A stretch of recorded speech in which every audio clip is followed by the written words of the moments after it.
ബ്രസീലിനെ മത്സരത്തിലേക്ക് തിരിച്ചുകൊണ്ടുവന്നത് പരിശീലകൻ കാർലോ ആഞ്ചലോട്ടിയുടെ തന്ത്രങ്ങളാണ്. രണ്ടാം പകുതിയിൽ വരുത്തിയ മാറ്റങ്ങൾ മത്സരത്തിൽ വഴിത്തിരിവായി. ഹൈപ്രസും ലോങ് ബോളും കളിച്ച ജപ്പാൻ ആക്രമണത്തെ ബ്രസീൽ പൊളിച്ചത് മുന്നേറ്റ നിരയിൽ വരുത്തിയ അപ്രതീക്ഷിത നീക്കങ്ങളിലൂടെയാണ്.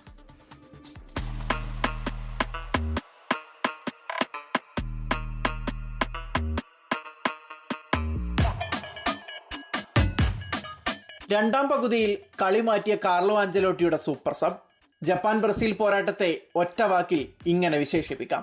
കാനറികൾ ഒരു ഗോളിന് പിന്നിലായപ്പോൾ സാക്ഷാൽ സുൽത്താൻ നെയ്മർ തന്നെ വരുമെന്ന് വിചാരിച്ചെടുത്തു നിന്നാണ് കാർലോ ആദ്യം എൻട്രിക്കിനെ ഇറക്കിവിട്ടത്.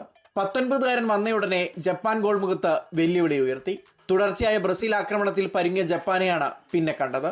56-ാം മിനിറ്റിൽ പ്രതിരോധ താരം ഗബ്രിയേലിന്റെ അസിസ്റ്റിൽ കസമറോ സമനില പിടിച്ചപ്പോൾ കാർലോയുടെ തന്ത്രങ്ങൾ വിജയം കണ്ടു തുടങ്ങി.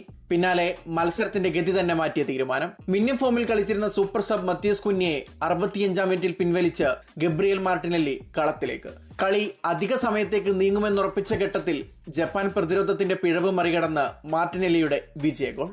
ഇഞ്ചുറി ടൈമിൽ ബ്രസീലിന്റെ മാസ് കംബാക്ക്.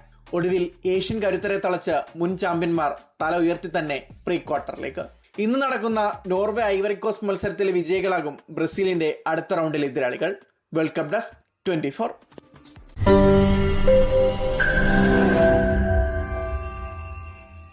ലോകത്തെവിടെയായാലും ഏത് സമയത്തും 24 വാർത്തകളും ഓഗ്മെന്റഡ് റിയാലിറ്റി പാക്കേജുകളും എക്സ്പ്ലെയിനറുകളും വിശദമായി കാണാൻ ഞങ്ങളുടെ യൂട്യൂബ് ചാനൽ നിങ്ങൾക്ക് സബ്സ്ക്രൈബ് ചെയ്യാം.